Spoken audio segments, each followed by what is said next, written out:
Ich möchte Ihnen gerade noch ein paar Komponenten vom Passivhaus zeigen. Also, wo ich schon gesprochen habe, diese dicken Wände, die auch eigentlich mit Dämmung ausgefüllt sind. Das sieht man hier sehr gut. Also praktisch der Holzbau geht hier raus und das Ganze ist eine Holzständerwand. Dazwischen ist Dämmung aufgefüllt. Innen ist noch einmal sogenannte Installationsebene. Das heißt, ich habe noch einmal eine Ebene, wo ich mit den ganzen Leitungen fahren kann. Dekoriert, da ist eigentlich die Zuluft. Wenn man hingreift, strömt die Luft ein. Also sie strömt einfach und auch mit einer so geringen Geschwindigkeit ein, dass man als Bewohner keine Zugluft zeigen darf. Hier sieht man eigentlich die Fenster, wie stark die sind. Das ist jetzt ein Schiebeelement und hier sieht man ganz gut, wie stark eigentlich diese Elemente sind. Das heißt, dass sie auch die Dreifachverglasung Platz haben. Heute ist ein schlechter Tag, aber man sieht, wir haben jetzt eine Raumtemperatur von 21,2 Grad.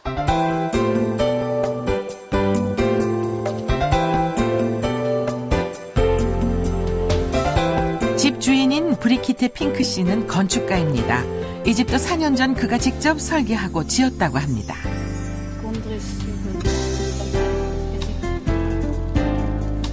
그런데 단열을 잘해서 집안이 따뜻한 건 이해가 되는데요.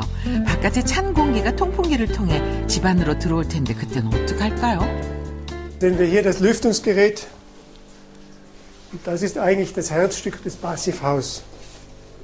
Mit dem Lüftungsgerät wird sowohl die Luft für das Haus, die wir brauchen, vorgewärmt, als auch das Warmwasser aufbereitet. 바깥 공기는 지금 영하 4.4도인데 방 안으로 들어갈 때는 19.5도가 됩니다. Hier ist ein Wärmetauscher drin, ein Kreuzgegenstrom-Wärmetauscher heißt das im Fachausdruck. Das heißt, die Luft, die rausgeht, geht durch eine Membran und auf der anderen Seite der Membran geht die Luft, die reinkommt, wird durch diese Luft, die rausgeht, mehr oder weniger vorgeheizt.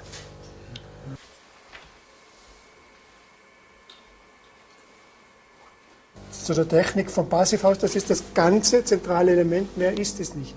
Kein Ölbrenner, kein Gasgefäß, nichts. Es ist fertig.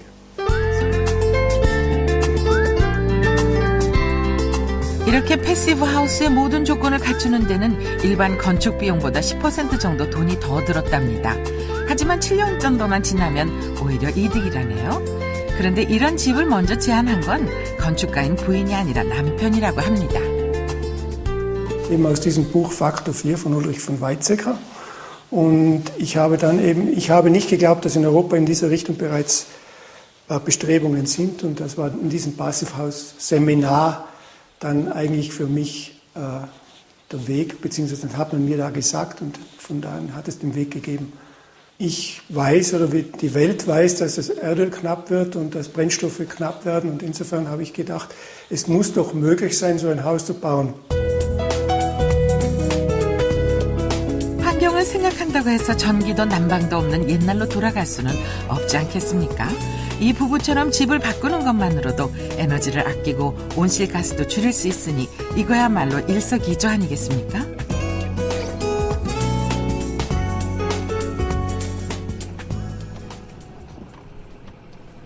그렇다면 우리나라는 어떨까요? 겨울이면 영하 10도를 오르내리는 강원도 홍천 살존 마을입니다. 참 예쁜 목조주택이 눈에 띄는데요.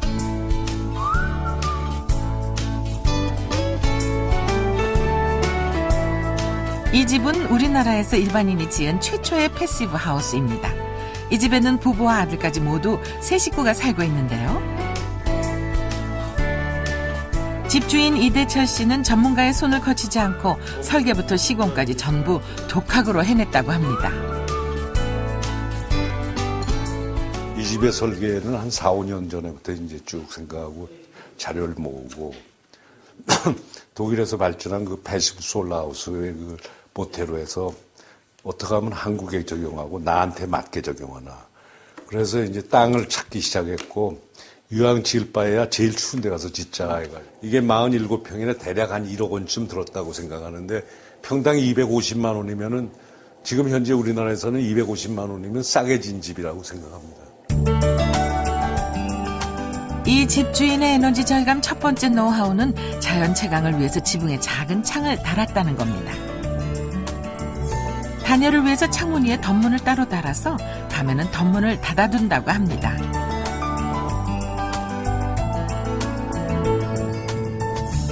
해가 없고 그늘진 북향으로는 창문을 최소한 작게 만들고 두꺼운 외벽으로 찬바람을 막아주는 구조네요.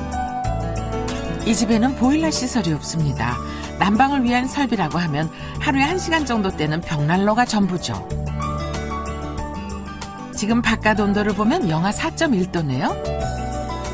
그럼 집안 온도를 한번 볼까요? 천정은 17.2도. 실내는 24.2도니까 웬만한 아파트보다 낫네요. 온수는 마당에 설치된 태양열 집열기가 항상 따뜻하게 데워준답니다. 이런 집에 사는 주부의 마음 어떨까요? 지난 10여 년간 제 남편이 하루도 안 빠지고 매일 책 보고 공부하고 뭐 그거를 또 저에게 또 전하고 그거 귀에 딱지가 않도록 그거를 다 들었기 때문에 상상 속에서만 아주 뭐라 그럴까 궁금했죠. 정말 과연 될까 그게? 응? 근데 그냥 이렇게 넘치게 돼버렸잖아. 저 사람이 항상 얘기하는 게 20도는 맞춰주겠다. 어? 우린 그런 게 중요하잖아요. 집주인은 설계도 하나 없이 목수들과 함께 짓고 부수고 다시 짓고 그렇게 해서 이 집을 완성했다고 합니다. 우리나라에서 패시브 하우스를 짓는 건 왜 이렇게 어려울까요? 2차 오일 쇼크 때 정부에서 어떤 충분한 기술적 검토 없이 설비형 태양열 주택을 도입하다가 큰 실패를 봤습니다.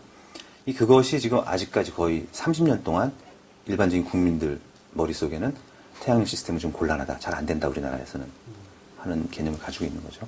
하지만 지금 태양에너지 시장을 주도하고 있는 일본이나 독일, 오스트리아 이러한 국가들은 절대로 우리보다 태양에너지 일사 조건이 좋지가 않습니다.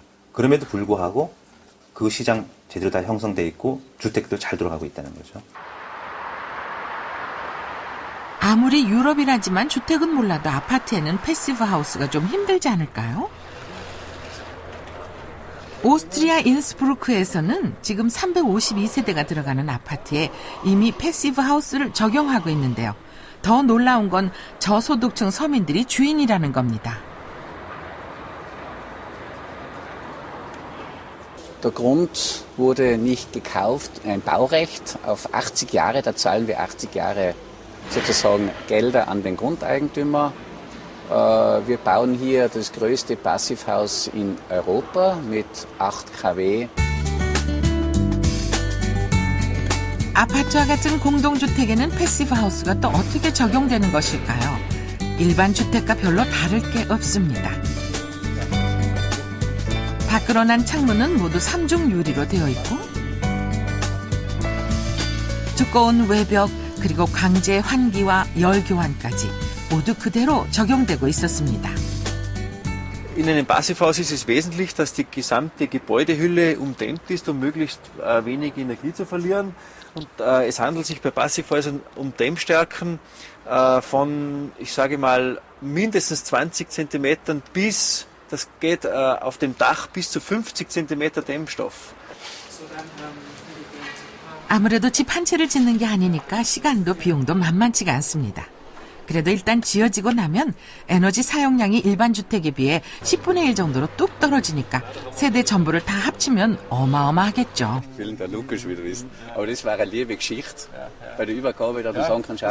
Wir dürfen das Passivhaus nicht nur von den Kosten her beurteilen. Unser Hauptziel ist die Unabhängigkeit, die volkswirtschaftliche Unabhängigkeit von ausländischen Energielieferanten. Das ist bei uns vor allem Gas. Wir haben in Österreich keine eigene Gasproduktion praktisch. 그런데요, 내가 만약 패시브 하우스에서 살고 싶다면 살던 집을 부수고 새로 집을 지어야만 되는 걸까요? 그럴 수 없다면 어떻게 해야 될까요?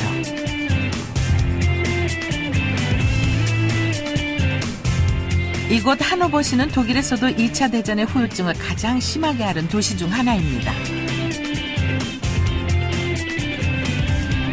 전쟁 후에 도시가 재건되었으니까 대부분 50년이 넘은 오래된 집들이라 최근 리모델링이 한창이라고 합니다.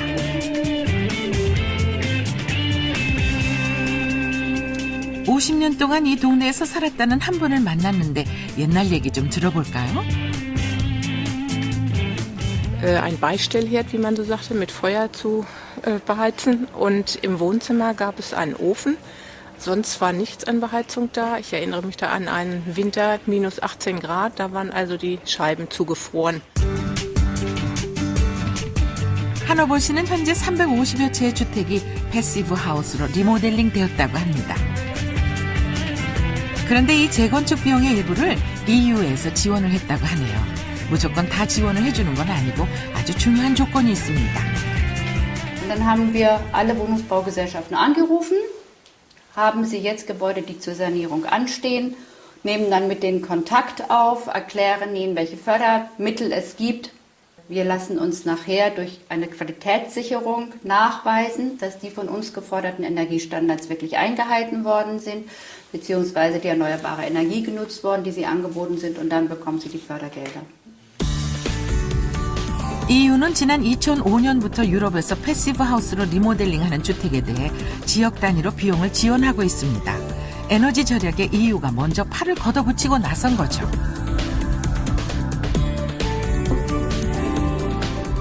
자, 그럼 옛날 집들은 어떻게 바뀌었을까요? 70년 된 집을 최근에 리모델링한 집인데요. 지붕에 설치된 태양열 지별판이 먼저 눈에 들어옵니다.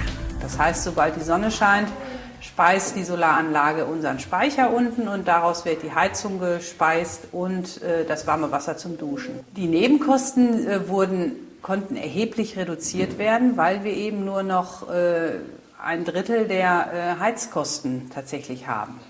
Also ich denke mal, dass wir in 10 Jahren die Kosten für diese Anlage wieder erwirtschaftet haben. 아이들이 있으면 집안 난방에 더 신경이 쓰이잖아요. 이 집은 이제 걱정이 없겠네요. Also das ist jetzt die Steuerung der Lüftungsanlage. Dort können wir einstellen, wie warm es hier im Raum sein wird. Und ob wir, jetzt ist es 21 Grad. Und wie stark die Lüftung laufen soll, ob auf Stufe 1 oder Stufe 2. Diese Fenster sind halt dreifach verglast. Das kann man mal erkennen, wenn man hier mit dem Feuerzeug dran geht, dass man dreimal den Lichtschein erkennt. Daran erkennt man, dass es 3 Fensterscheiben sind. Sonst würde man ja die guten Fenster gar nicht sehen. Und man erkennt die dicke Dämmung, dass das hier die alte Mauer ist, bis hier und dann drüben draußen so viel Dämmung.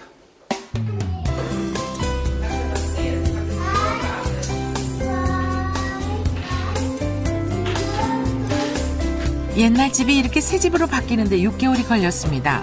비용은 2만 유로, 우리 돈으로 약 3천만 원이 들었는데요. 그중 25%를 EU로부터 지원받았다고 합니다. Die liegen so um die 50.000 bis 60.000 Euro an Maßnahmenkosten und da sind dann die Concerto-Zuschüsse ca. 2.600 Euro. Dann gibt es hier in der Stadt von einem Förderfonds gibt es auch noch mal etwa 4.000 Euro dazu. 바쁘게 걸어가고 있는 이 사람은 건축기술자인 슈테판 교추 씨입니다. 최근 자신의 전공을 살려서 새로운 일을 시작했다고 하는데요. 무슨 일인지 한번 따라가 볼까요? 이 집은 좀 오래된 집 같은데요. 여기저기를 살펴보고 뭔가를 체크하고 있네요.